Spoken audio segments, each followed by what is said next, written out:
ಸಿಂಧನೂರು ಕಾಂಗ್ರೆಸ್ನಲ್ಲಿ ಮತ್ತೆ ಒಳಜಗಳ ಬಹಿರಂಗ ಆಗಿದೆ. ಒಂದೇ ಪಕ್ಷದಲ್ಲಿನ ತಾತ ಮೊಮ್ಮಗನ ಜಗಳ ವೇದಿಕೆಯಲ್ಲಿ ಬಹಿರಂಗಗೊಂಡಿದೆ. ಶಾಸಕ ಹಂಪನಗೌಡ ಬಾದರ್ಲಿ ಮತ್ತು ವಿಧಾನ ಪರಿಷತ್ನ ಸದಸ್ಯರಾದ ಬಸನಗೌಡ ಬಾದರ್ಲಿ ಒಳಜಗಳವು ಕಾರ್ಯಕ್ರಮದಲ್ಲಿ ವಿಧಾನ ಪರಿಷತ್ ಸದಸ್ಯ ಮಾತನಾಡುತ್ತಿದ್ದಾಗ ವೇದಿಕೆಯಿಂದ ಶಾಸಕರು ಇಳಿದು ಹೋಗ್ತಾರೆ. ಸಿಂಧನೂರು ನಗರದಲ್ಲಿ ವಿದ್ಯಾರ್ಥಿಗಳೊಂದಿಗೆ ಸಂವಾದ ಕಾರ್ಯಕ್ರಮದ ವೇಳೆಯಲ್ಲಿ ಪ್ರೋಟೋಕಾಲ್ ಉಲ್ಲಂಘನೆ ಮಾಡಿದ ಶಾಸಕರ ವಿರುದ್ಧ ವಿಧಾನ ಪರಿಷತ್ ಸದಸ್ಯ ಅಸಮಾಧಾನ ಹೊರಹಾಕಿದ್ದಾರೆ. ತಮ್ಮ ಮುಖಂಡನನ್ನ ಬಿಟ್ಟು ಯೋಜನೆಗೆ ಚಾಲನೆ ನೀಡಿದ ಶಾಸಕರ ವಿರುದ್ಧ ಕಾರ್ಯಕರ್ತರು ಕೂಡ ಅಸಮಾಧಾನಗೊಂಡರು. ಸಿಂಧನೂರು ಬಸ್ ಡಿಪೋ ಗೇಟ್ಗೆ ಬೀಗವನ್ನ ಜಡಿದು ಪ್ರತಿಭಟನೆಯನ್ನ ನಡೆಸಿದರು. ನಂತರ ಡಿಪೋ ಮ್ಯಾನೇಜರ್ ಕ್ಷಮಾಪಣೆ ಕೇಳಿ ಕಾರ್ಯಕ್ರಮದಲ್ಲಿ ಅಚಾತುರ್ಯ ನಡೆದಿದೆ, ವಿಧಾನ ಪರಿಷತ್ ಸದಸ್ಯರ ಬಳಿಯಲ್ಲಿ ಮಾತನಾಡುವಂತಹ ಭರವಸೆಯನ್ನ ಕೂಡ ಕೊಟ್ಟಿದ್ದಾರೆ.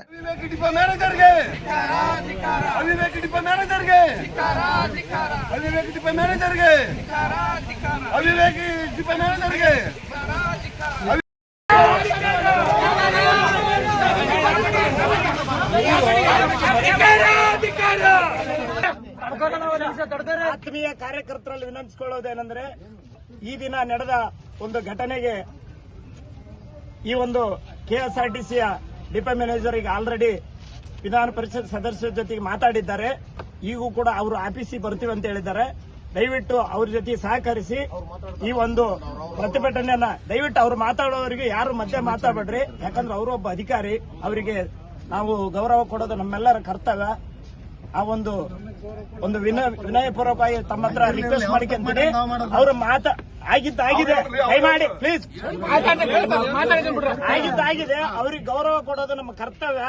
ದಯವಿಟ್ಟು ಅವ್ರು ಮಾತಾಡುವಾಗ ಮಧ್ಯೆ ಯಾರು ಮಾತಾಡ್ಬೇಡ್ರಿ. ಅವ್ರು ನಮ್ಮ ಜೊತೆಗೆ ಆಫೀಸಿಗೆ ಬರ್ತಾರ, ಅಲ್ಲಿ ಸಾಹೇಬ್ರ ಜೊತೆ ಮಾತಾಡ್ತಾರ. ದಯವಿಟ್ಟು ಯಾರು ಮಾತಾಡ್ಬೇಡ್ರಿ. ಅವ್ರಿಗೆ 2 ನಿಮಿಷ ಮಾತಾಡ್ತಾರೆ.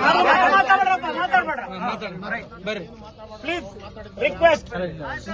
ಈಗ ಹೇಳಿದ್ದೆ ಬಿಡ ನೀವು ಅಷ್ಟೇ. ಆಗಿದ್ದಕ್ಕೆ ಅಡಚಣೆಗೆ ವಿಷಯ ಸ್ವಲ್ಪ ಪ್ಲೀಸ್ ಕೊಡ್ರಿ.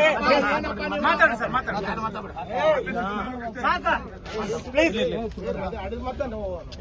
ವೇದಿಕೆ ಮೇಲೆ ವ್ಯತ್ಯಾಸ ಆಗಿದೆ, ಅದಕ್ಕೆ ನಾವು ವಿಷಾದ ವ್ಯಕ್ತಪಡಿಸಿದ್ವಿ. ನಾವು ಆಲ್ರೆಡಿ MLC ಸಾಹೇಬರಿಗೂ ಸರ್ ನಾವು ಕ್ಷಮೆ ಕೇಳಿದ್ವಿ. ಸರ್ ಆಗಿದೆ ಸರ್, ಆಯ್ತು ಇದರಲ್ಲಿ ಅಂತೇಳಿ. ಈಗ ಇದರಲ್ಲಿ ನಾವು ಹೇಳ್ತಾ ಇದೀವಿ, ಆಗಿದೆ, ವ್ಯತ್ಯಾಸ ಆಗಿದೆ. ದಯವಿಟ್ಟು ಇದನ್ನು ನಾವು ಈ ಸಂದರ್ಭದಲ್ಲಿ ನಾವು ಒಂದು ಸಾರಿ ಕೇಳ್ತಾ ಇದ್ದೀವಿ. Thank you sir, thank you.